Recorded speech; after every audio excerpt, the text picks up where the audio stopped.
Hi everyone, you are watching InfoVenue. My name is Abbas, and in this video I'm going to talk about how to get a fully funded PhD in USA. So I am not alone in this video. I have someone from USA who is already pursuing a PhD. So I will be asking him so many questions for you guys. So if you are new to this channel, please do subscribe and press the bell icon for more important videos. So let's start. So hi Ali, how are you? Hello, I'm good. How are you? I'm fine.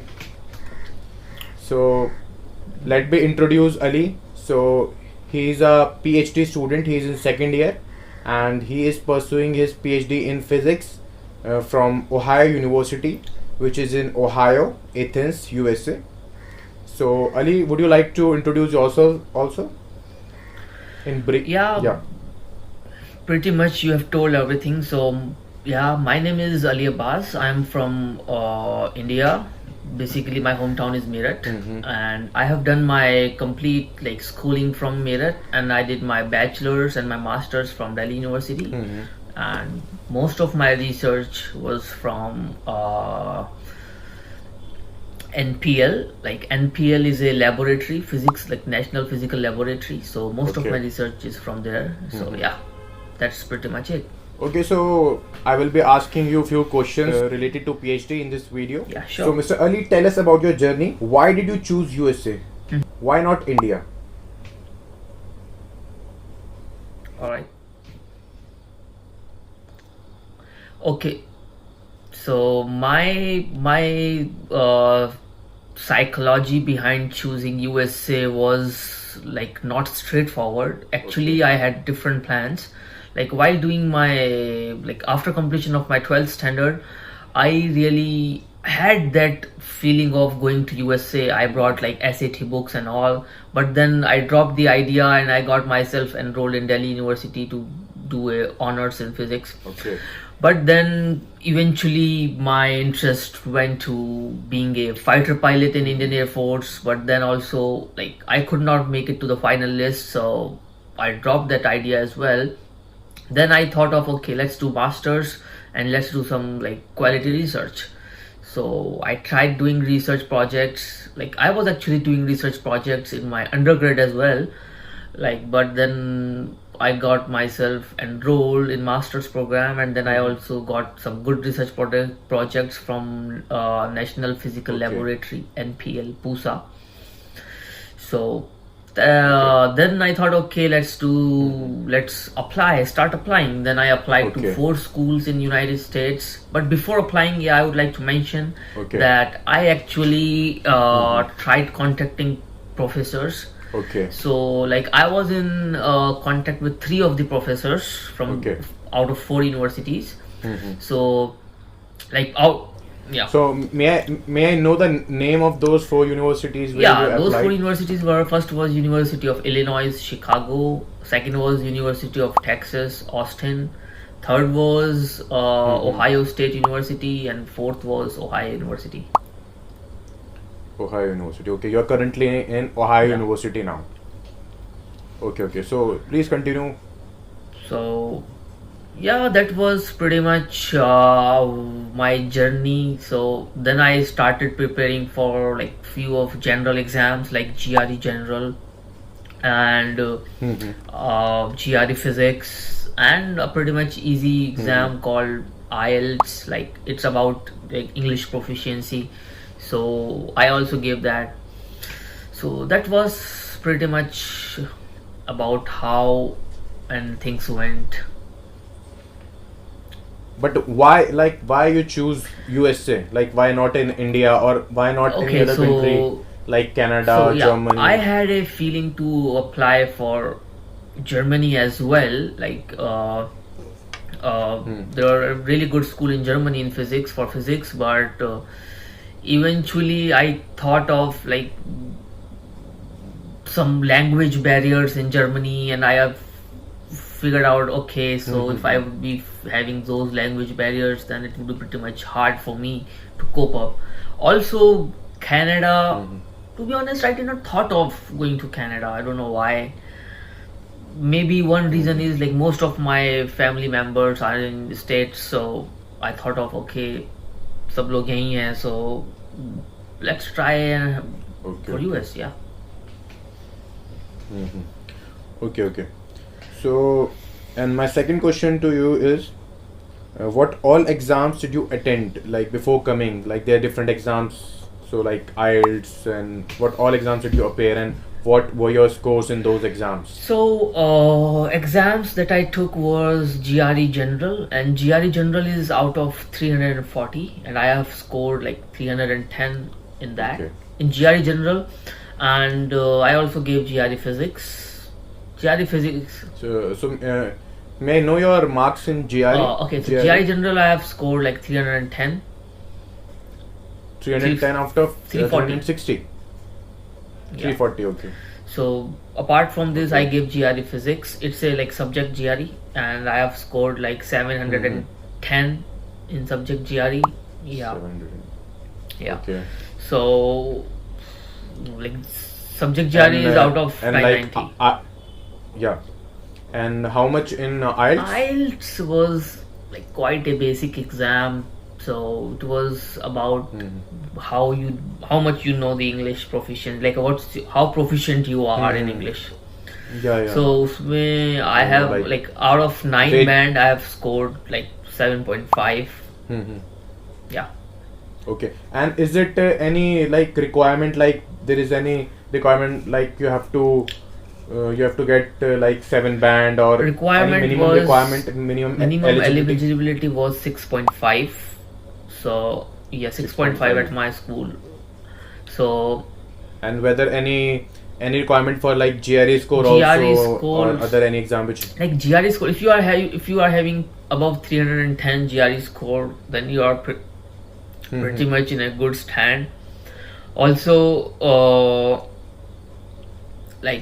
I would say above 320 or 325, like you can just hit like cream schools like Ivy Leagues. So there is a certain sort of slabs while writing GRE. Okay, so like 320 plus is a good score in GRE. If you are scoring 320 plus is a phenomenal score in GRE. Like if you have 320 plus, then you are like it's a like good score. Like it's like there are few slabs like above 310 and 315. It does not make much difference if you score between that, and above 315 and 325, 320, it will not make much difference. But above 320, things make difference. Like above 325, you can go for high-end schools. Okay, so I'll ask you my next question. So like how much like you are paying? So because I know that it is a fully funded PhD. So are you paying anything, and how much stipend you are getting from the university? One of the reasons I chose this university, like out of other reasons, is like the stipend I was receiving is quite like decent. So it was like my monthly expenses sums up to, like if I break my monthly expenses, it's like 400 something dollars for my accommodation, like my apartment, and it's like about $250 or something, like 200 to 250 if you are spending on your groceries. It's like more than enough for a month. Okay, 250 for groceries. Okay, 400 for accommodation. And are you living alone, or you are breaking your accommodation charges between like two people are living in a room? It's like each in my apartment there are 3 rooms, so each room is around 410 or something. For every room you have to pay $400. Yeah. So, okay, so and how much stipend you're getting from your university?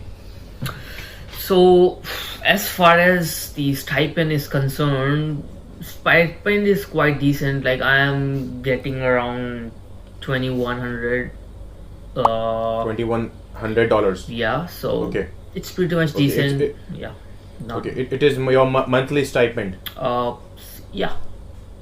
Okay, so like in $2,100, like you pay $400 for your accommodation, and I think $250 for your groceries, like $650 and $200 for your, I think you told your Yeah, there college. is called general fee. Like every university varies. General fees. Every university varies, Okay. so it's like a general fees, and also health insurance Okay. is quite high. Health in- So and how much you pay for health insurance? I pay around 270 in health insurance. So that's 270. So like if we'll add all these like 270 and 250 for your groceries, then it's 520 and 400 for your accommodation.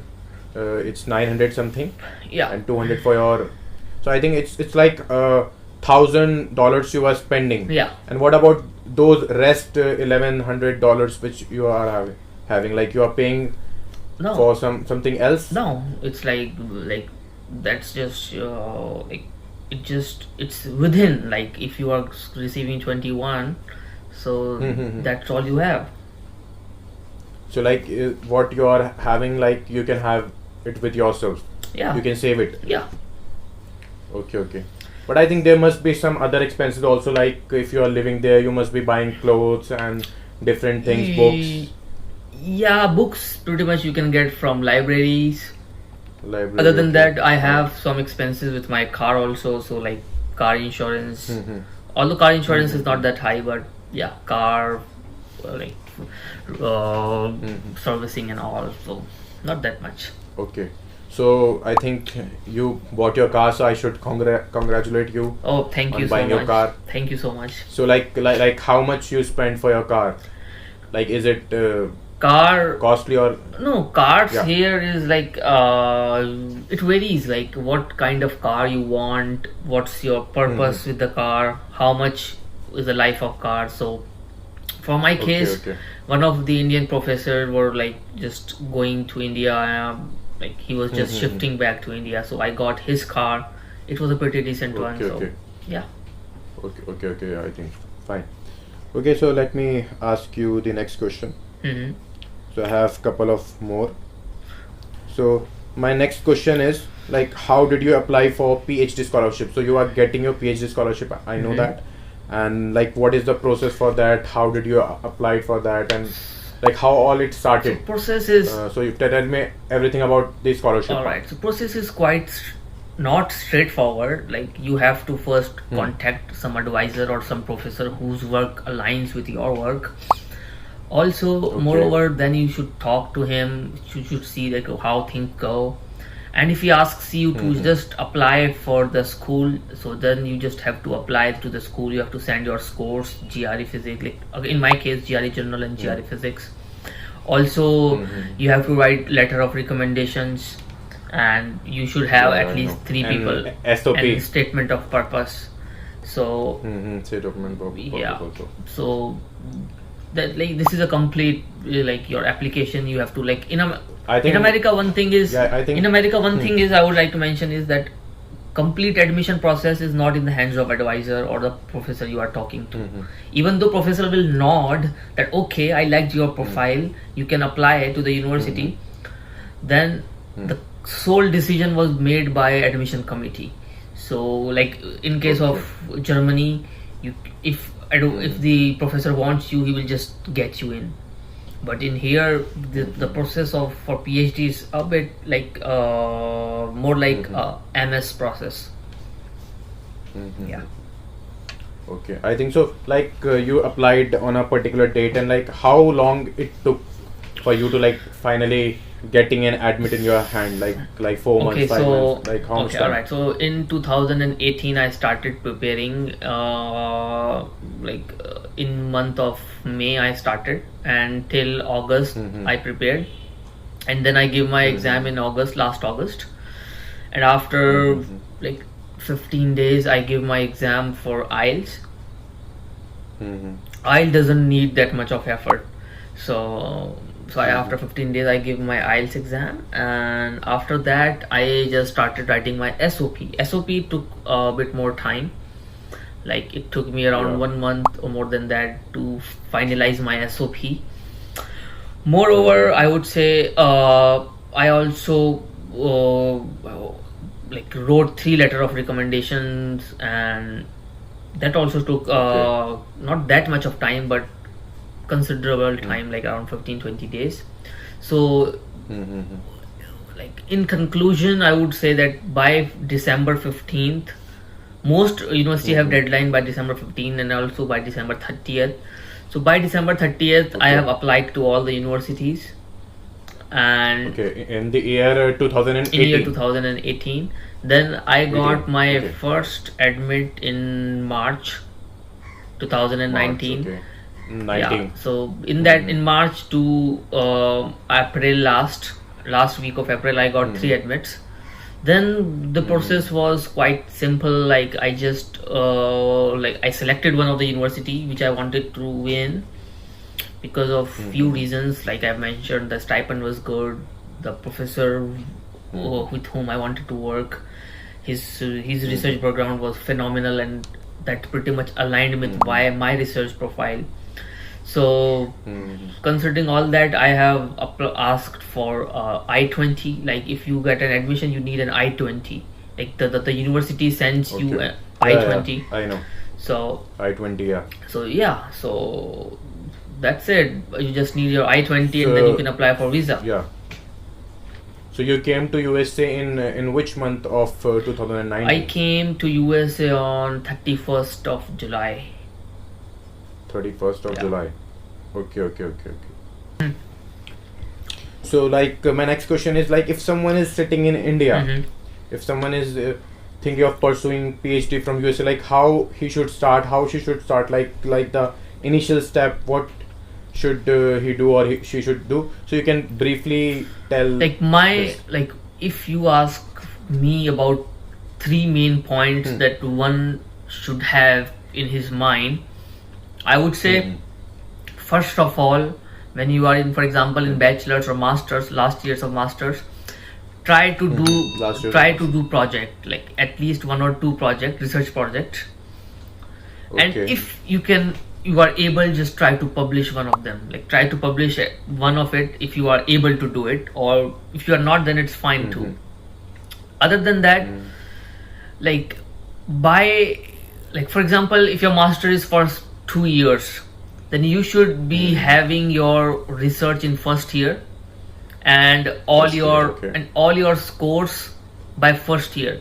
Like by first year, like for example, you are starting in 2018 your masters. Okay. So in 2018 itself, start preparing for GRE also, and give your GRE by 2018, because by the time of 2019 will come and you will be done with your like masters, you will like after just you are done, you will be just flying to US. Yeah, you can apply directly. Yeah, you can So, like, I think you can apply in 2018. So like you got your scores in 2018, in first year itself, you can just apply. Like instead of waiting for your masters to complete, you can start preparing for your GRE IELTS simultaneously with your masters. Yeah. And you can apply side by side. Yeah. Okay. Yeah, exactly. Like after your first, like in first year, after your first year ends, for example, like if you have started with 2018, so as your 2018 ends, then you can start preparing. You can start having like doing your GRE, doing your whatever IELTS or TOEFL, and then what you can do is like you should like by second year, like as your second year gets over, as soon as your second year gets over, you should be flying to US. You should not start preparing on second year and then going in third year, like after 1 year. That would be a 1 year gap.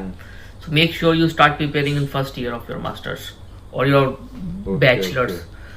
In case of bachelors, start preparing in third year of your bachelors if your bachelor is for 4 And years. like how much time did you devote to preparation for GRE and IELTS? Like how much months?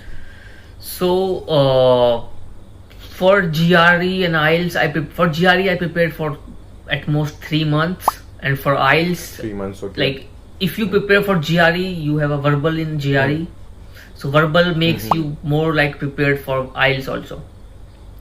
Other than that, IELTS has speaking also and listening also, which verbal listening, speaking, writing. Yeah, exactly. And, So but although the GRE verbal has just reading, all right, but still lot of your concepts get clear and you have a pretty much nice vision for, and you can pretty much like do your IELTS in 15 days at most.